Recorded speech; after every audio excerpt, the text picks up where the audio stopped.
এই যে আমাদের জীবন, এই জীবনের জন্য বিপদ, আপদ, পরীক্ষা, স্ট্রাগল, এটা অনিবার্য, এটা হবেই। বিপদ নাই, কষ্ট নাই, আপদ নাই, অনিশ্চয়তা নাই, স্ট্রাগল নাই, এমনকি কেউ আছে এখানে? কেউ কি হাত তুলে বলতে পারবেন যে হুজুর আমার জীবনে কোনো বিপদ নাই, অথবা আমার জীবনে কোনো দুঃখ নাই, কষ্ট নাই, কোনো স্ট্রাগল নাই, কোনো রিস্ক নাই? এরকম সৌভাগ্যবান কেউ আছেন এখানে? তাহলে জীবনের জন্য পরীক্ষা, এটা অনস্বীকার্য, হবেই হবে পরীক্ষা।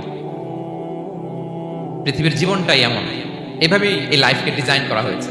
পরীক্ষা থাকবে, এখানে বিপদ থাকবে, এগুলো উত্তীর্ণ হয়ে আপনাকে যেতে হবে।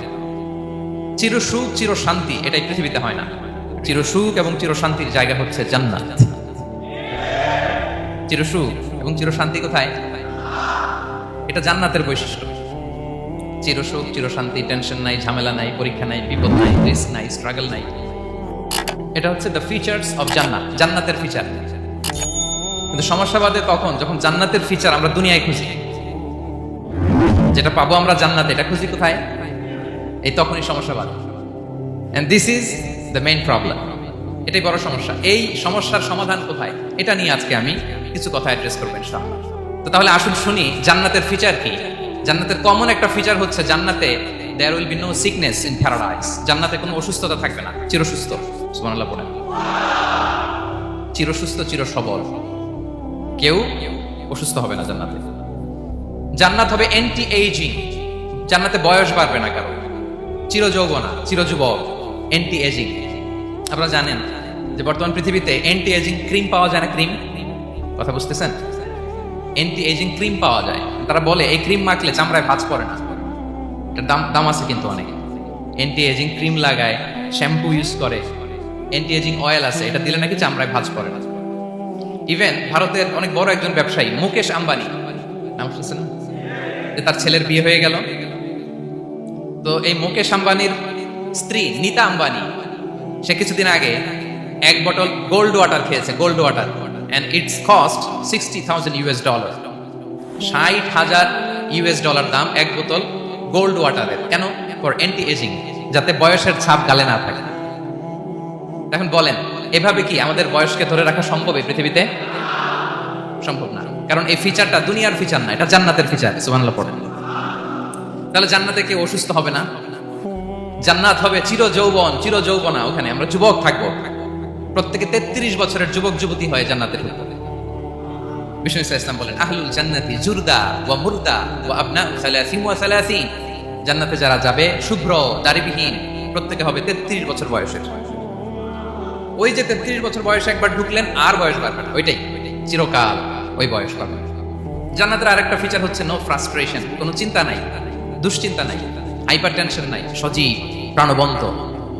সুবহানাল্লাহ।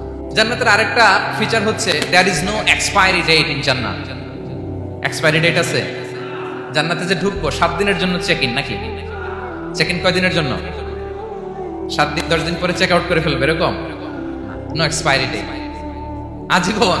একবার এন্ট্রি পেলে বের হওয়ার টেনশন নাই। আল্লাহু আকবার। তাহলে no expiry date, rather it's eternal, আজীবন থাকবেন, খালিদিনা ফিহা, চিরকাল থাকবেন। এবং জান্নাতের সবচাইতে গুরুত্বপূর্ণ ফিচার হচ্ছে there will be no death in জান্নাত। জান্নাতে আপনার আর মৃত্যু হবে না, মৃত্যুর বিদায় হবে। তার মানে আপনি অমর হবেন। তাহলে আপনি চির সুস্থ, চির সবল হবেন জান্নাতে, চির যুবক থাকবেন, প্রাণবন্ত থাকবেন, আপনি অমর হবেন, আপনি জান্নাতে মরবেন না। জান্নাতীরা যখন জান্নাতে যাবে, ফেরেশতারা ডেকে বলবে, ইয়া আহলাল জান্নাতি ইন্না লাকুম আন তাসিহু ফালা তাসকামু আবাদা। জান্নাতীরা চিরকাল সুস্থ থাকবে, অসুস্থ হবে না। ইন্না লাকুম আন তাশিব্বু ফালা তাহরামু আবাদা, তোমরা শাবাব থাকবা, বুড়া হবা না। ওয়া ইন্না লাকুম আন তাহইয়াউ ফালা তামুতু আবাদা, চিরকাল বেঁচে থাকবা, মরবা না। এবং সেদিন জান্নাতে মৃত্যু দেয়া হবে, মৃত্যু দেয়া হবে। ইউতাল মাউতু বিকাবশিন আমলাহ, একটা ছাগলের আকৃতিতে মৃত্যুকে আনা হবে। ফায়ুযবাহুল মাউত, মৃত্যুকে জবাই দেয়া হবে। এবার জান্নাতীরা তাকিয়ে থাকবে, ফেরেশতারা বলবে, ইয়া আহলাল জান্নাতি খুলুদুন ফালা মাউত, হে জান্নাতীরা চিরকাল এই জান্নাতে থাকবে। তাহলে জান্নাতের ফিচার পাইছেন।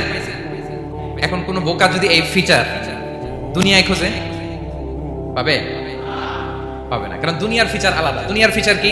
এই দুনিয়াতে বিপদ আসবে, কষ্ট আছে, দুনিয়াতে হতাশা আছে, ভয় আছে, অসুস্থতা আছে, বার্ধক্য আছে, এবং এই দুনিয়ার একটা এক্সপায়ারি ডেট আছে, আছে না? দ্য ডে ইউ ডাই, যেদিন আপনি মারা যাবেন, এটা আপনার এক্সপায়ারি ডেট, চলে যেতে হবে, চলে যেতে হবে। এই পৃথিবীতে মৃত্যুর অস্তিত্ব আছে, সবকিছু থমকে দিয়ে, আপনাকে চমকে দিয়ে মৃত্যু চলে আসবে, ঠিক কিনা বলেন? তাহলে এগুলো হচ্ছে দুনিয়ার ফিচার। এই দুনিয়াতে বিপদ আপদ, কষ্ট, ঝুঁকি, স্ট্রাগল, পার্থক্য, অসুস্থতা, এগুলো নিয়ে আমাদেরকে টিকে থাকতে হয়। এটা দুনিয়ার ফিচার, মিলাই ফেললে হবে না। জান্নাতের ফিচার একটা, দুনিয়ার ফিচার আরেকটা। দুনিয়াতে কষ্ট থাকবে, বিপদ আপদ থাকবে। এই দুনিয়ার ফিচারটা আল্লাহ তাআলা কোরআনের একটা আয়াতে খুব চমৎকার ভাবে উল্লেখ করেছেন, সেটা দিয়েই আমি আলোচনা শুরু করেছি। আল্লাহ তাআলা ইরশাদ করছেন, ওয়ালা নাবলুওয়ান্নাকুম বিশাইইম মিনাল খাউফি ওয়াল জু'i ওয়া নাকসিম মিনাল আমওয়ালি ওয়াল আনফুসি ওয়াস সামারাত ওয়া বাশশিরিস সাবিরিন।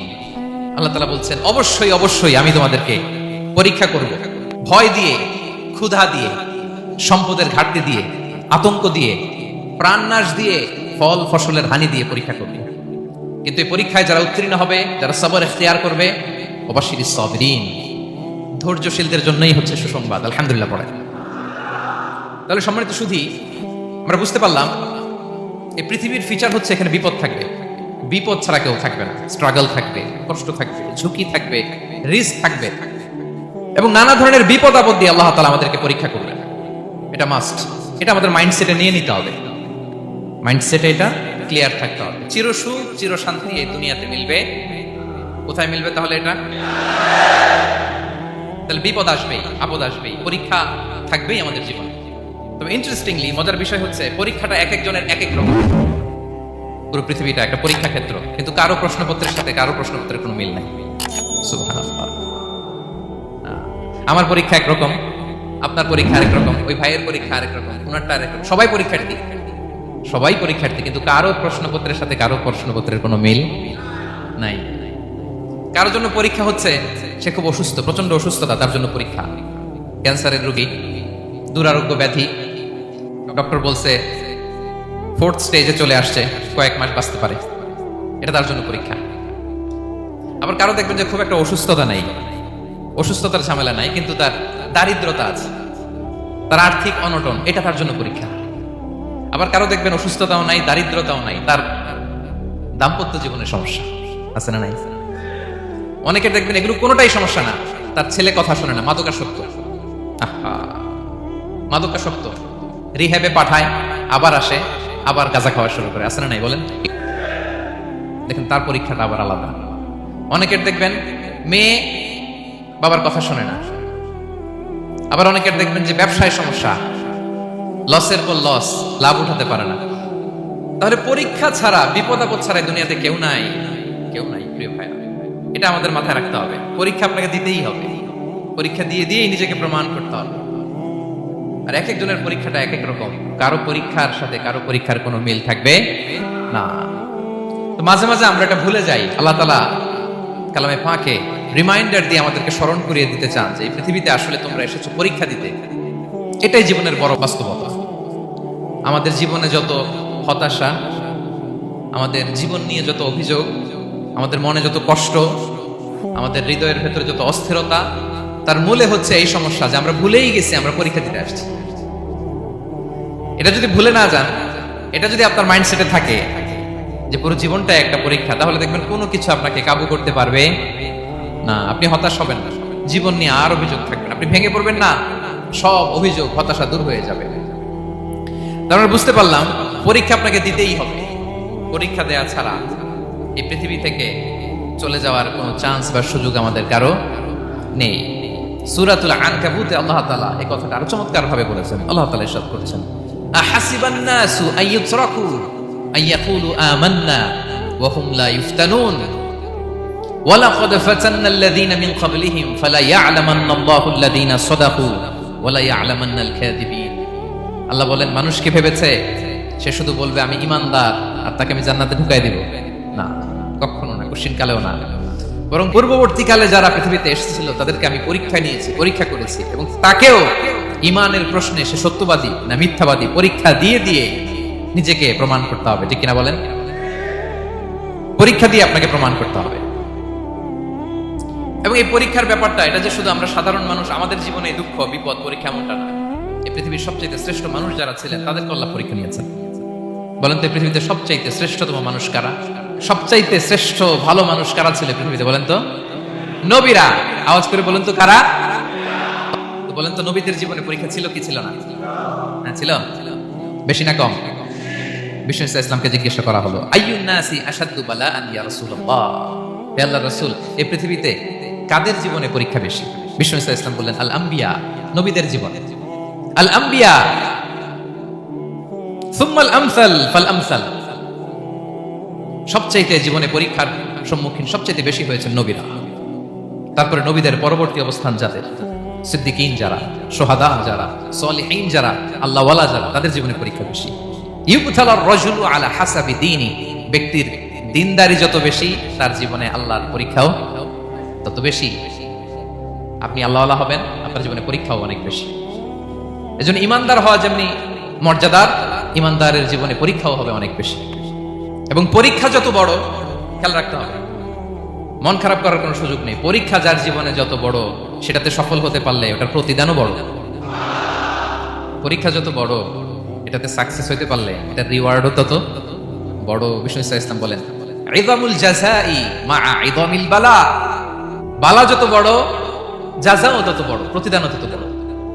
আপনারা নবীদের জীবনে যদি খেয়াল করেন দেখবেন, যেই নবীর জীবনে পরীক্ষা যত বেশি সেই নবীর জীবনে সফলতাও তত বেশি।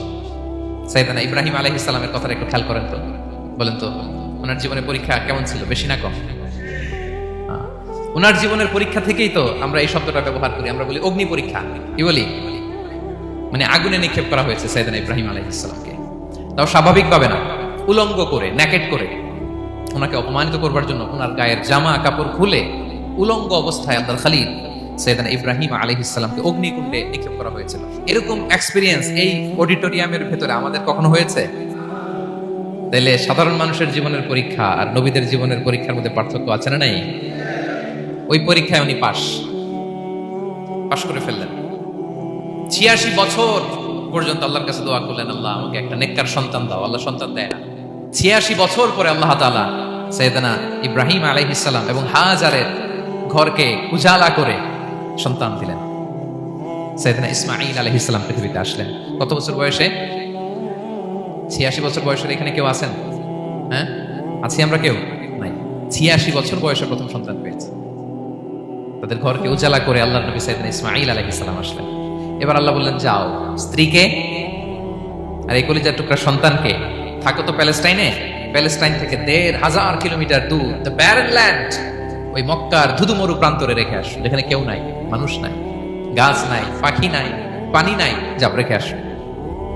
আচ্ছা বলেন তো 86 বছর পরে যে লোকটা সন্তান পেল, বুঝেছেন উত্তর দিয়ে? 86 বছর পরে যে লোকটাকে আল্লাহ তাআলা সন্তান দিল, তার হৃদয়ে ওই সন্তানের জন্য মায়া বেশি না কম?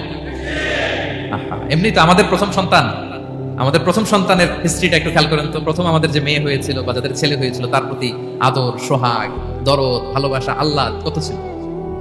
86 বছর বয়স আল্লাহ তাআলা ওনাকে সন্তান দিলেন, দিয়ে বলেন যাও হাজারকে আর ইসমাঈলকে মক্কার ধুধুমরু প্রান্তরে রেখে আসো। আল্লাহ তাআলা বলতে দেরি, চলে যেতে দেরি নাই, মুহূর্তে উনি রওনা হয়ে গেলেন। সুবহানাল্লাহ পড়বেন না? রেখে আসলেন মক্কার ধুধুমরু প্রান্তরে। এবার আল্লাহ বললেন, যাও রিটার্ন ব্যাক টু প্যালেস্টাইন, প্যালেস্টাইনে চলে যাও। চলে গেলেন, হৃদয়টা ভেঙে খান। অনেক বছর পরে আল্লাহ তাআলা আবার অনুমতি দিলেন, যাও এবার ছেলেকে দেখে আসতে পারো, যাও প্যালেস্টাইন থেকে আবার মক্কায় যাও।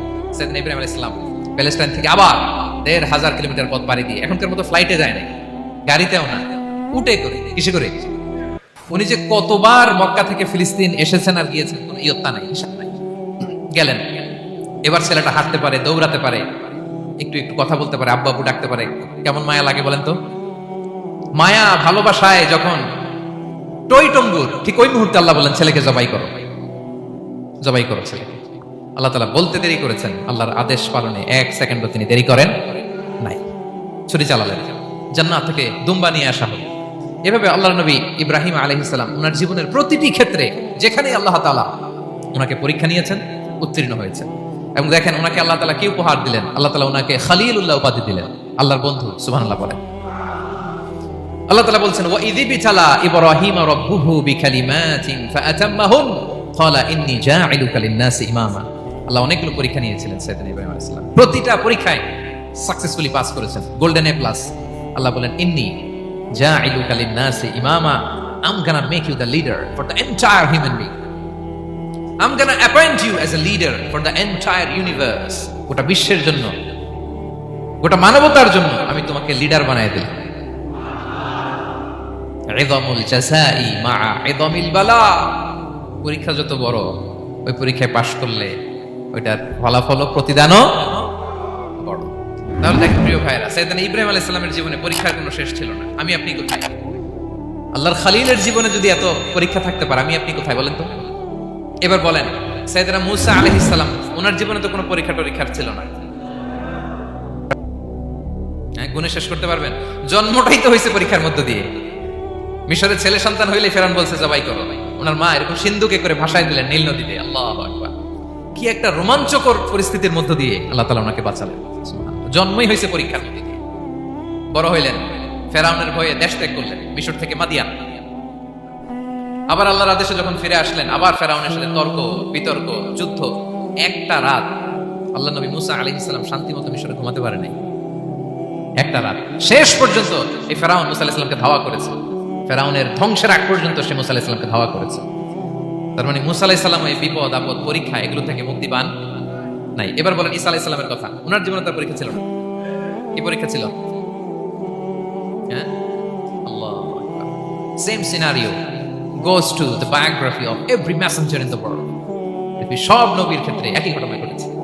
সাইয়েদনা ঈসা আলাইহিস সালাম দাওয়াত যখন দিলেন, ওনার বিরোধিতা শুরু হলো, ওনাকে হত্যার ষড়যন্ত্র হলো।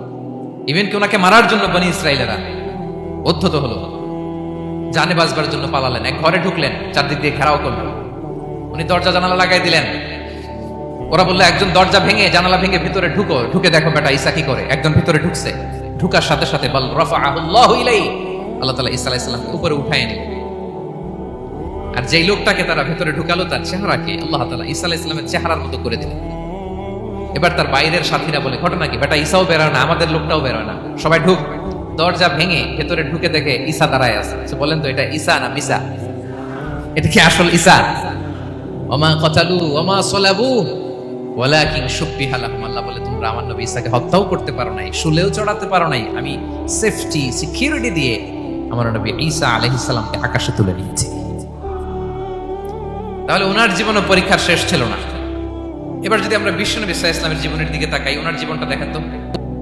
আমাদের পেয়ারা নবী বিশ্বনবী মুহাম্মদুর রাসূলুল্লাহ সাল্লাল্লাহু আলাইহি ওয়াসাল্লাম, ওনার জীবনে কি স্ট্রাগল ছিল? স্ট্রাগল। মাক্কি জীবনের কথা যদি একটু খেয়াল করেন, দেখেন তো 3 বছর শিয়াবে আবি তালেবে জেল কেটেছেন, না খেয়েছিলেন।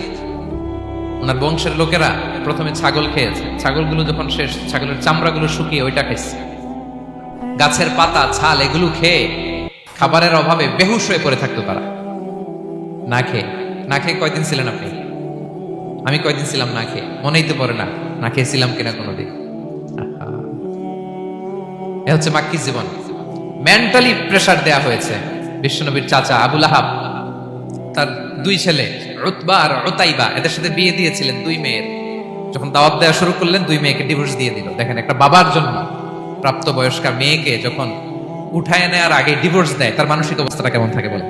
মেন্টালি প্রেসারাইজ করা হয়েছে, ফিজিক্যালি হ্যারাস করা হয়েছে। বিষ্ণু ইসলাম যখন নামাজে দাঁড়াতেন, উটের পচা নারী বুড়ি বিষ্ণুনবীর কাঁধে চাপিয়ে দেওয়া হতো। আপনার জীবনে এরকম ঘটছে কখনো? আপনি নামাজ পড়তেছেন, উটের পচা নারী বুড়ি আপনার কাঁধে চাপিয়ে দেওয়া হয়েছে? কয়দিন হয়েছে এরকম? কয়দিন হয়েছে? হ্যাঁ, তারপরে তো আলহামদুলিল্লাহ বেরোয় না মুখ দিয়ে। কেমন আছেন হুজুর? কইেন না, বেশি একটা সুবিধার না, তাই না? বেশি একটা একটু মিলাবেন। কতটুকু পরীক্ষা আমরা দিয়েছি। তায়েফে গেলেন বিশ্বনবী, তায়েফে গেছিলেন জমির বায়না দিতে, তাই না? জমি কিনবে তায়েফে। তায়েফবাসীদেরকে জাহান্নামের আগুন থেকে বাঁচাতে গিয়েছিলেন, নিজের জন্য না। সেখানে তায়েফের ছেলেরা পাথর মেরেছে বিষ্ণু ইসলামের গায়ে। এত শুভ্র দেহ ছিল, চেহারা ছিল, বিষ্ণুবীর গা দিয়ে ঝরঝর করে রক্ত ছড়েছে। ফিজিক্যাল হ্যারাসমেন্টের শিকার হয়েছেন বিষ্ণু ইসলাম। যখন যেদিন বিষ্ণু ইসলামকে হত্যার ষড়যন্ত্র করা হলো, আল্লাহ তাআলার আদেশে তিনি মক্কা থেকে মদিনা হিজরত করলেন। মদিনাতে যে একটা রাত, সপ্তম হিজরির আগ পর্যন্ত শান্তিতে ঘুমাতে পারেন নাই। তিন দিকে তিন ইহুদি বসতি, বনু কাইনুকা, বনু নদীর, বনু কুরাইজা। খাওয়ার মধ্যে বিষ মিশিয়ে দেয়া হয়েছিল বিষ্ণু ইসলামের। বাজুর, খাসির বাজুর রান পছন্দ করতেন। এক ইহুদি মহিলা বিষ্ণু ইসলামের ওই রানের মধ্যে বিষ মিশিয়ে দিয়েছিল। ওই বিষের যন্ত্রণায় মৃত্যুর আগ পর্যন্ত বিষ্ণুনবী কাতরাতেন এবং উনি ইন্তেকালের সময় ওই বিষের ব্যথা যন্ত্রণাতে ইন্তেকাল করেছেন। বিষ্ণুনবীর ইন্তেকালটা শাহাদাতের ইন্তেকাল ছিল। বিষ্ণু ইসলাম বলেছেন, ওই যে খাইবার এলাকার ওই মহিলা যে আমার খাবারে বিষ মিশিয়েছিল, সেই বিষের যন্ত্রণা, বেদনা, কষ্ট আমি অনুভব করছি। খেয়ে না খেয়ে দিন প্রচারের কাজে নিজেকে দিয়েছ বিলিয়ে, তায়েফের কাফিরেরা চিনল না সে আলো, দুষ্ট ছেলেদের পিছু দিল লেলিয়ে, পাথরের আঘাতে ক্ষত বিক্ষত হয়ে সারা শরীর থেকে রক্ত ঝরে।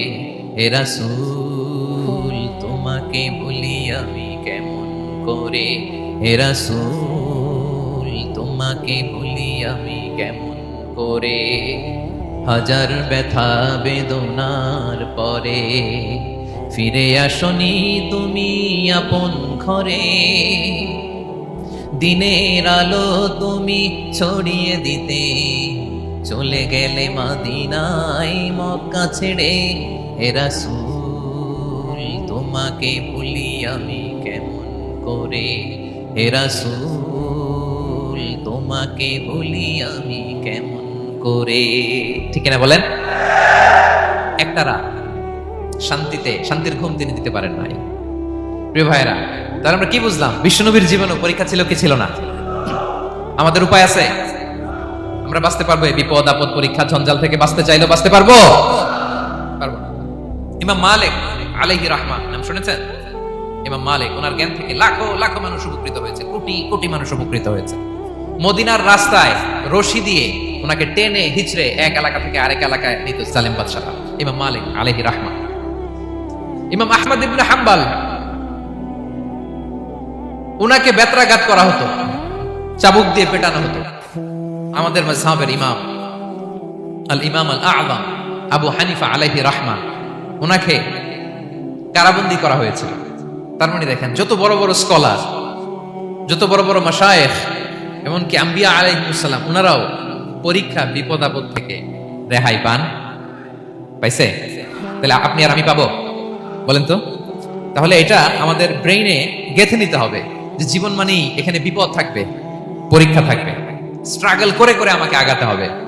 কেউ আমার জন্য রেড কার্পেট বিছিয়ে রাখবে না। এই জীবনটা বড় জটিল। This is life, how it's design. এভাবেই পৃথিবীকে ডিজাইন করা হয়েছে। এখানে বিপদ আছে, কষ্ট আছে। এই পরীক্ষা দিয়ে দিয়ে আপনাকে উত্তীর্ণ হতে হবে। বুঝতে পেরেছেন প্রিয় ভাই? নাও দ্য কোশ্চেন আরাইজ, এখন প্রশ্ন হচ্ছে, কেন আল্লাহ এই পরীক্ষা নেন? কেন? আল্লাহ তাআলা সূরা মুলকে বলেছেন, এই পৃথিবী সাজানোর, এই জীবন মৃত্যুর এই খেলা, এর উদ্দেশ্যটাকে আল্লাহ তাআলা স্পষ্ট করে বলেছেন, আল্লাযী খালাকাল মাউতা ওয়াল হায়াতা লিয়াবলুয়াকুম আইয়ুকুম আহসানু আমালা। জীবন মৃত্যু দিয়ে তোমাদের জীবনকে সাজানো হয়েছে এজন্য, যাতে করে তিনি তোমাদের পরীক্ষা করতে পারেন। কি করতে পারেন? তোমাদের মধ্যে কে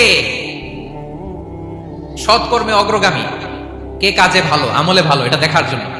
বেসিকলি আল্লাহর দেখার প্রয়োজন নাই, আমাদেরকে দেখানোর জন্য এই পরীক্ষার আয়োজন। আমি ভালো করবো না খারাপ করবো এটা আল্লাহ জানে না?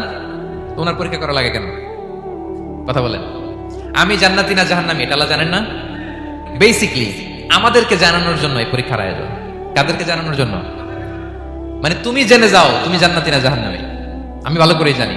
একটা ছোট্ট উদাহরণ দিলে বুঝতে পারবেন প্রিয় ভাইরা। ধরেন আল্লাহ তাআলা দুইজনকে সৃষ্টি করলেন। উদাহরণস্বরূপ, একজনের নাম আব্দুল্লাহ, আরেকজনের নাম আব্দুর রহমান। সৃষ্টির পরে আব্দুল্লাহকে বললেন, আব্দুল্লাহ, আমি জানি তুমি পৃথিবীতে 50 বছর হায়াত পাইতা, খুব ভালো কাজ করতে, তুমি দুনিয়াতে অনেক ভালো কাজ করতে, এটা আমি আগেই জানি, আমার অসীম জ্ঞান বলে আমি আগে থেকেই জানি। তো যাও, তোমার এইমাত্র সৃষ্টি করলাম, যাও তুমি জান্নাতে ঢুকে যাও, কারণ আমি জানি তুমি জান্নাতি হবে। আচ্ছা, আর আব্দুর রহমান, তুমি পৃথিবীতে খুব খারাপ কাজ করতে, এটা আমি জানতাম, তোমার পাঠাইলে খারাপ কাজ করবা, তুমি সীমা লঙ্ঘন করবা, অন্যায় করবা, অপরাধ করবা, তুমি জাহান্নামী হবা, যাও। যেহেতু আমি জানি পরীক্ষার আর দরকার নেই, তোমারে জাহান্নাম দিয়ে দিলাম, যাও ঢুকে যাও। আব্দুল্লাহ ঠিকই জান্নাতে ঢুকে যাবে, আব্দুর রহমান কি ঢুকবে? ঢুকবে। সে বলবে, আল্লাহ এইমাত্র আমারে বানাইলেন, এইমাত্র আপনি আমাকে সৃষ্টি করলেন, সৃষ্টি করেই বলতেছেন তুমি জাহান্নামে যাওয়ার, বলতেছেন আমি জানি দুনিয়াতে পাঠালে তুমি খারাপ কাজ করবা, তুমি জাহান্নামী হবা, পাঠানোর আর কি দরকার, আগে থেকে জাহান্নামে যাও। আল্লাহ আপনি জানলে জানতে পারেন, আমি তো জানি না। ঠিক কিনা বলেন? সে বলবে না আল্লাহ আপনি ভুল বলতেছেন, এই দুনিয়াতে পাঠাইলে আমি খুব ভালো কাজ করতাম, আমি সীমা লঙ্ঘন করতাম না, নামাজ পড়তাম, রোজা রাখতাম, হজ করতাম, যাকাত দিতাম, সাদাকা করতাম, চ্যারিটি করতাম, জনকল্যাণকর সব ভালো কাজগুলো আল্লাহ আমি করতাম। এজন্য আল্লাহ তাআলা পরীক্ষার আয়োজন করেছেন, যাতে করে তুমি জেনে যাও যে পৃথিবীতে তুমি কি করেছো। এখন আর আল্লাহকে এক্সকিউজ দেওয়ার সুযোগ নেই। আচ্ছা বলেন তো, আবু জাহেলকে যদি আল্লাহ এখন কিয়ামতের দিন বলে Abu Jahl go to the hell fire, Abu জাহেলের কাছে বলার সুযোগ আছে? কারণ ও দুনিয়াতে কি করে আসছে এটাও জানে না। ফেরাউনকে ডেকে যদি আল্লাহ বলে ফেরাউন তুমি জাহান্নামে যাও, go to the hell fire, ওর কি কোনো এক্সকিউজ দেওয়ার সুযোগ আছে? বলেন, সুযোগ আর আছে? কারণ তুমি দুনিয়াতে কি করেছো তোমার চেয়ে ভালো কেউ আর জানে। তা পৃথিবীতে এই পরীক্ষার এই আয়োজনের সবচেয়ে বড় উদ্দেশ্য হচ্ছে যাতে করে আমরা দেখে যাই যে আমরা কি কাজ করছি। কেউ যখন পরীক্ষা দেয় প্রিয় ভাইরা, ওই পরীক্ষায় কত পাবে তার একটা হিসাব আছে না? বলেন, আপনি গণিত পরীক্ষা দিয়ে আসছেন, যে 100তে 100 পাবে সে বলতে পারে আমার সব অঙ্ক হয়েছে, ঠিক কিনা বলেন? আর যে লাড্ডু গুড্ডু বুঝছেন তো, কিছুই পারে নাই, ঘোড়ার ডিম, তারও একটা হিসাব আছে যে সে কিছুই লিখে আসতে পারে নাই। তাই পৃথিবীতে এই পরীক্ষার আয়োজনের প্রধানতম কারণ হচ্ছে যাতে করে আমরা বুঝে যেতে পারি যে আমরা কোথায় যাব, জান্নাতে না জাহান্নামে। প্রিয় সুধী, এ পর্যায়ে আমরা জানবো এই যে পরীক্ষা আল্লাহ তাআলা নিচ্ছেন আমাদেরকে, এই পরীক্ষায় সফল হওয়ার মূল মন্ত্র কি। কোরআনে বিভিন্ন আয়াতে পরীক্ষার কথা বলা হয়েছে এবং এই পরীক্ষার সফলতার মূল মন্ত্রও কোরআনে ঘোষিত হয়েছে। আলহামদুলিল্লাহ বলেন। যে আয়াত দিয়ে আমি শুরু করেছি এই আয়াতে আল্লাহ তাআলা বলেছেন ওয়াবাশশিরিস সাবিরিন, নবী হে ধৈর্যশীলদেরকে আপনি সুসংবাদ দিন, ধৈর্যশীলদেরকে সুসংবাদ দিন। তার মানে বিপদে ধৈর্য ধারণ করতে হবে প্রিয় ভাইরা। ইন্নামাস সাবরু ইনদা সাদামাতিল উলা, বিপদে আমরা অনেক সময় প্যানিক হয়ে যাই, অস্থির হয়ে যাই, কি করব, হতাশ না। মুমিনরা হতাশ হয় না, ধৈর্য ধারণ করে। কি করে? কি করে?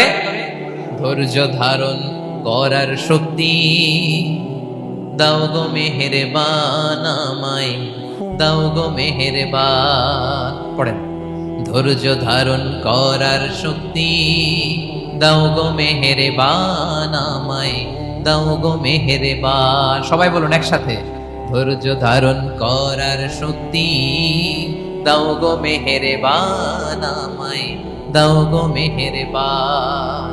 বুকের ভেতর ব্যথার নদী বইছে অবিরা, বইছে বইছে অবিরা। পড়ুন, ধৈর্য ধারণ করার শক্তি দাও গো মেহেরবান আমায়, দাও গো মেহেরবান। পড়েন আমিন। আল্লাহ যেন বিপদে আমাদেরকে ধৈর্য ধারণ করার তৌফিক দান করে।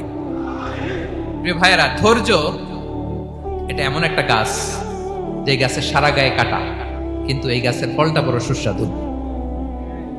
আই রিপিট, আমি আবার বলছি, ধৈর্য এটা এমন একটা গাছ যে গাছের সারা গায়ে কাটা, কিন্তু ফলটা বড় মিষ্টি, ফলটা বড় সুস্বাদু। সবাই ধৈর্য ধারণ করতে পারে না।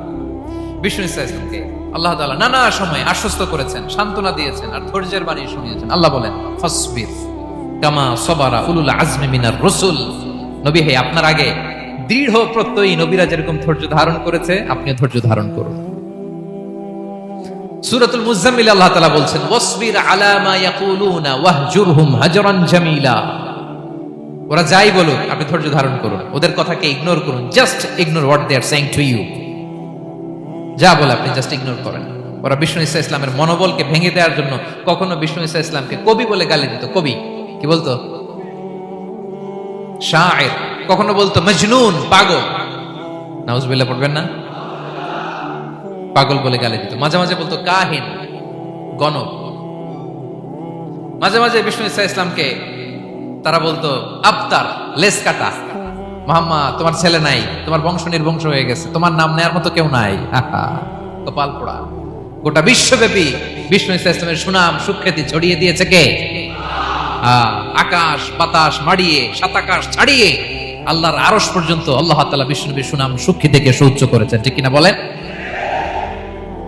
ইগনোর করুন। আপনাকে কবি বলে, গণক বলে, আপনাকে পাগল বলে, আপনাকে লেস কাটা বলে, জাস্ট ইগনোর দেন। বর্তমান সময়েও নানা ধরনের ট্যাগ আমাদেরকেও দেয় কি দেয় না? বলেন, দেয়। আমাদেরকে কি বলে? মৌলবাদী বলে, বলে বলে ওই যে রাজাকার বলে। রাজাকার রাজাকার খেলার দিন শেষ। মন মতো হইলে মুক্তিযোদ্ধা, মন মতো না হইলে রাজাকার, এই দিন শেষ। ওই দিন আর নাই, এই কার্ড দিয়ে আর খেলার দিন নাই। এগুলো মানুষ আর খায় না এখন, এগুলো গিলে না আর। সাধারণ মানুষ বড্ড সচেতন। দেখেন কালের বিবর্তনে, সময়ের আবর্তনে একই পরিক্রমা আমাদেরকেও ট্যাগিং করে, আমাদেরকে মৌলবাদী বলে, ব্যাকডেটেড বলে, রাজাকার বলে, জঙ্গি বলে, যুদ্ধাপরাধী বলে। আছে না এরকম?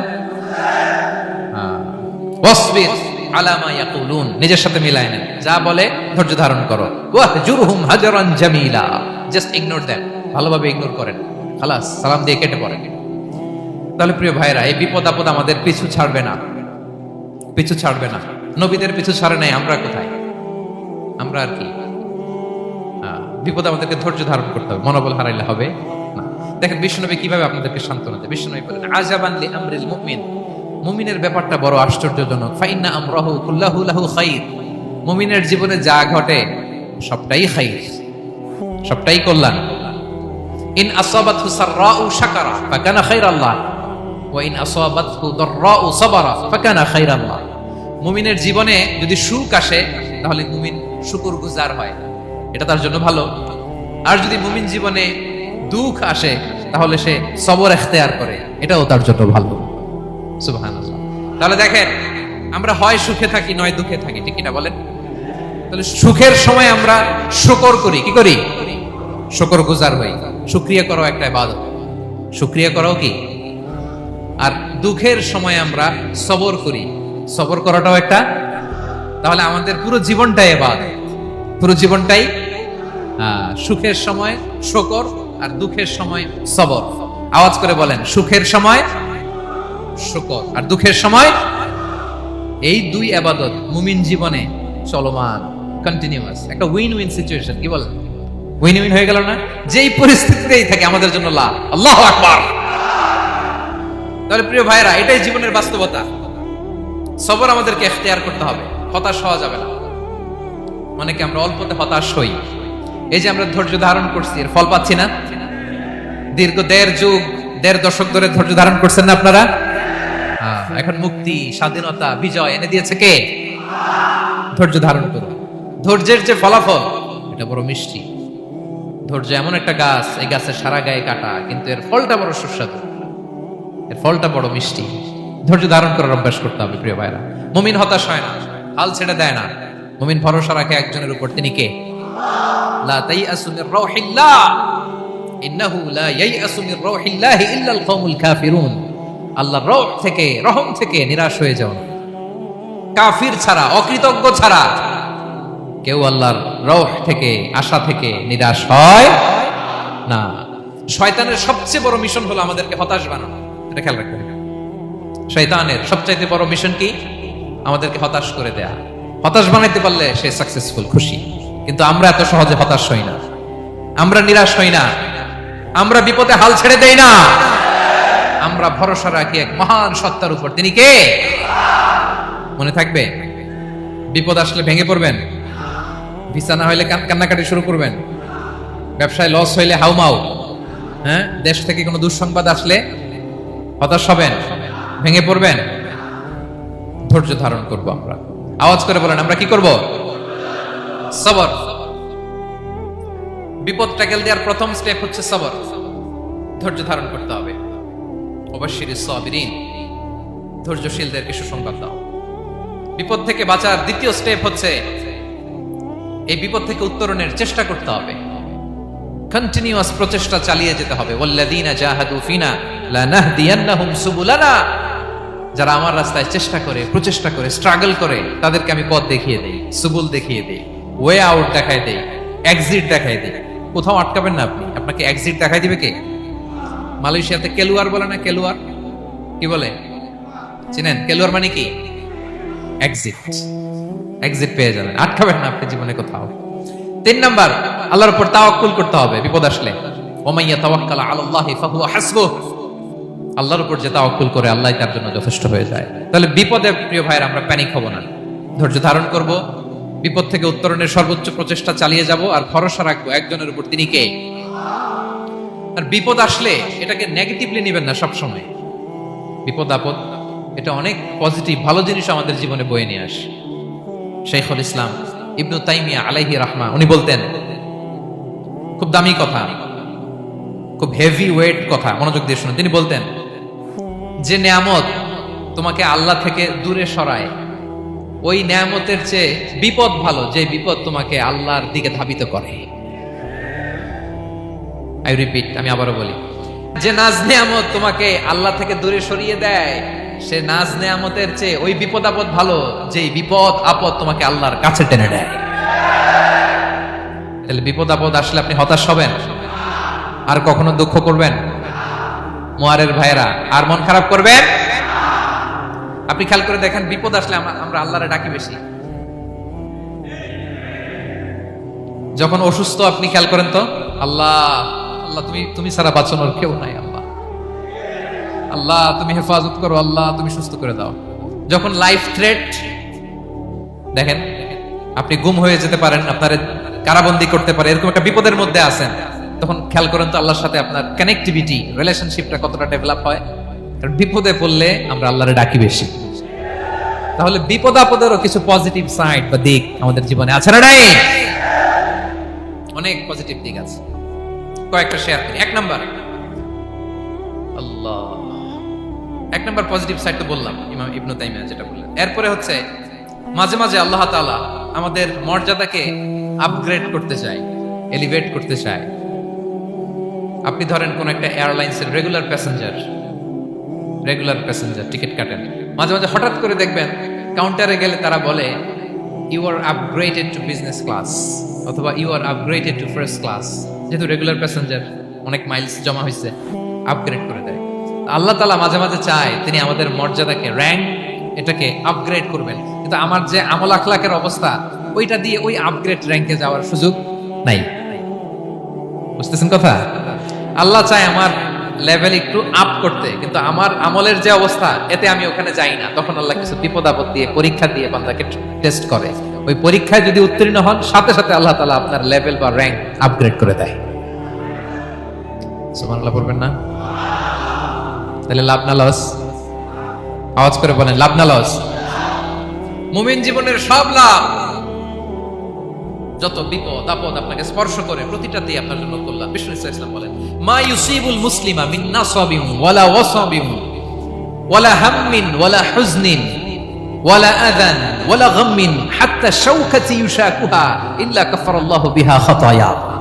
আপনার জীবনে যত দুঃখ, যত যন্ত্রণা, যত টেনশন, যত অ্যাংজাইটি, যত ইনজুরি, এমনকি গোলাপ ফুল পাড়তে যে ওখানে যে কাটা বাঁধছে, বরই খেতে যে বরই গাছে ওঠার পর যে একটা কাটা বিঁধছে আপনার হাতে, এর কারণে আল্লাহ তাআলা আপনার গুনাহ মাফ করে দেয়। সুবহানাল্লাহ। তাহলে বিপদ আপদ দিয়ে আল্লাহ বান্দার মর্যাদাকে আপগ্রেড করে। বিপদ আপদে ফেলে আল্লাহ তাআলা বান্দার পাপ মোচন করে। বিপদ আপদ দিয়ে আল্লাহ তাআলা বান্দার শাস্তি মওকুফ করে। এমন পাপ করছেন, এটার জন্য শাস্তি বরাদ্দ হয়ে গেছে, কিন্তু আল্লাহ তাআলা ওই শাস্তি থেকে মাঝে মাঝে আপনাকে বাঁচাতে চায়, তখন কিছু বিপদ দিয়ে বান্দারে পরীক্ষা করে। উত্তীর্ণ হলেই আল্লাহ তাআলা ওই শাস্তিকে মওকুফ করে দেয়। তাহলে আসুন সামারি করি, পুরো আলোচনাটার সামারি করি। এক নম্বর সামারি হচ্ছে বিপদ আপদ, পরীক্ষা, স্ট্রাগল, কষ্ট, এটা সুন্নাতুল্লাহি ফিদ দুনিয়া। এই দুনিয়ায় আল্লাহর সুন্নাত, এর বাইরে কেউ যেতে পারে না, ইভেন নট দ্য মেসেঞ্জার্স, নবীরাও। আজকের আলোচনায় শুনছেন না নবীদের জীবন দিয়ে কি গেছে, ups and downs, test and trial, নবীরাও না। তাহলে এটা আমাদের মাইন্ডসেটের সাথে সেট আপ করে নিতে হবে যে অতীতে, বর্তমানে, ভবিষ্যতে বিপদ আপদ মুক্ত এই পৃথিবীতে কেউ থাকবে না। পারবেন? হ্যাঁ, এটা মাইন্ডসেটে নিয়ে নিতে হবে যে এটাই জীবন, বিপদ আপদ দিয়ে আল্লাহ পরীক্ষা করবেন। এটাই পৃথিবী। চির সুখ চির শান্তি এই পৃথিবীতে খুঁজলেই পাওয়া যায় না। শুরুতে বলছিলাম না, চির সুখ চির শান্তি। বলেন তো এটা কি দুনিয়ার ফিচার না জান্নাতের ফিচার? জান্নাতের ফিচার দুনিয়ায় খুঁজতে পাওয়া যাবে? যাবে না। তাহলে আজকের আলোচনার এক নাম্বার লেসন হচ্ছে বিপদ আপদ এটা সুন্নাতুল্লাহি ফিদ দুনিয়া। এই দুনিয়া আল্লাহর সুন্নাত, এটা থেকে মুক্তি পাওয়ার কোনো সুযোগ নাই, নবীরাও পায় নাই। 2 নম্বর লেসন, বাঁচার যেহেতু সুযোগ নাই, we have to face it with patience, intellect and tawakkul। বিপদে অস্থির হওয়া যাবে না, এটাকে ফেস করতে হবে উইথ পেশেন্স, ধৈর্যের সাথে। বিপদ আমরা মোকাবেলা করব কিসের সাথে? ধৈর্য। প্যানিক হবেন না, অস্থির হবেন না, ধৈর্য ধারণ করবেন উইথ ইন্টেলেক্ট। আল্লাহর দেয়া আপনার ইন্টেলেক্ট খাটিয়ে এই বিপদ উত্তরণের সর্বান্তকরণের চেষ্টা প্রচেষ্টা আপনার চালায় যেতে হবে। আর সবশেষে আত-তাওয়াক্কুল আলাল্লাহ, ডিপেন্ডিং অন আল্লাহ, ভরসা করব কার উপর? আল্লাহর উপর। পারা যাবে তো? দুইটা লেসন গেল। 3 নম্বর লেসন হচ্ছে আমাদের ছেলে মেয়েদেরকে we have to educate our child regarding the test and trial in this dunya। দুনিয়ার এই বিপদ আপদের ব্যাপারে আমাদের ছেলে মেয়েদেরকে শেখাতে হবে, বুঝাতে হবে। ওরা ছোট মানুষ তো অস্থির হয়ে যায়, আব্বু আমার সাথে কেন এমন হয়, আমারই শুধু পেন্সিল চুরি হয়, আমারই শুধু এটা হয়, আমি পরীক্ষায় খারাপ করি, আমি ব্যথা পাই, আমার এই আমার সেই। ছোট মানুষ তো বুঝে না, ওরা বুঝাইতে হবে যে বাবা, this is the essence of life, এটাই জীবন, এটাই কি এই লাইফ হ্যাকস গুলো তাদেরকে শেখাইতে হবে। ডোন্ট বি প্যানিক হওয়া যাবে না। This is how life is design, এটাই জীবন, বিপদ আপদ আসবে, এটাকে মেনে নিতে হবে, ছেলে মেয়েদেরকে শেখাইতে হবে, তাহলে তারাও প্যানিক হবে না। পারবেন তো ইনশাআল্লাহ? আচ্ছা, 4 নম্বর লেসন হচ্ছে যেটা আমরা জানলাম, এই বিপদ আপদ সবসময় আমাদের জন্য খারাপ না। সামটাইমস ইট ব্রিংস খায়ের for us if dealt properly. ঠিকমতো বিপদকে ডিল করতে পারলে এটা আসলে আমার জন্য আখেরে কল্যাণই বয়ে নিয়ে আসে। কি বলেন, তাই না? কল্যাণ বয়ে নিয়ে আসে। সব শেষ কথা হলো, আমরা যেন এই বিপদগুলোকে প্রপারলি ডিল করতে পারি, আমরা যেন সবর ইখতিয়ার করতে পারি। আল্লাহর কাছে চাইতে হবে, দোয়া করতে হবে, কারণ তৌফিক দেওয়ার মালিক কে? আল্লাহর কাছে যেন আমরা কায়মনো বাক্যে প্রার্থনা করতে পারি, আল্লাহ এই বিপদকে যেন আমরা ডিল করতে পারি উইথ সাবর, উইথ ইন্টেলেক্ট, উইথ তাওয়াক্কুল। আসল হাতিয়ার হচ্ছে এটা, দোয়া। আল্লাহর কাছে চাইবেন, মনোযোগের সাথে চাইবেন, আন্তরিকতার সাথে চাইবেন। উদুল্লাহ ওয়া আনতুম মুকিনুনা বিল ইজাবা। বিষ্ণু বলেন এমন ভাবে চাও যেন তুমি অনেকটা কনফার্ম যে তোমার দোয়া আল্লাহ কবুল করবেনি, এমন ভাবে চাও। অনেকে রোবোটিক দোয়া করে। রোবোটিক দোয়া মানে দোয়ার মধ্যে প্রাণ নাই, ধ্যান নাই, মন নাই, আগ্রহ নাই, ভালোবাসা নাই, ওই দোয়া আল্লাহ কবুল করে না। মনোযোগ দিয়ে চাইতে হবে চাওয়ার মধ্যে, তাহলে আল্লাহ তাআলার পক্ষ থেকে তৌফিক পাওয়া যাবে। পারা যাবে তো ইনশাআল্লাহ? আল্লাহ তাআলা আমাদের সবাইকে বিপদে আপদে ধৈর্য ধারণ করার তৌফিক দান করুক। নবীরা তাদের জীবনে যেভাবে স্ট্রাগল, আপস এন্ড ডাউনস, বিপদগুলোকে, টেস্ট এন্ড ট্রায়াল গুলোকে ডিল করেছে, আমরা যেন সেভাবে ডিল করতে পারি। আল্লাহ তৌফিক দান করুক। আল্লাহ তাআলা আমাদের সবাইকে কথাগুলো বোঝা আর আমল করার তৌফিক দান করুক।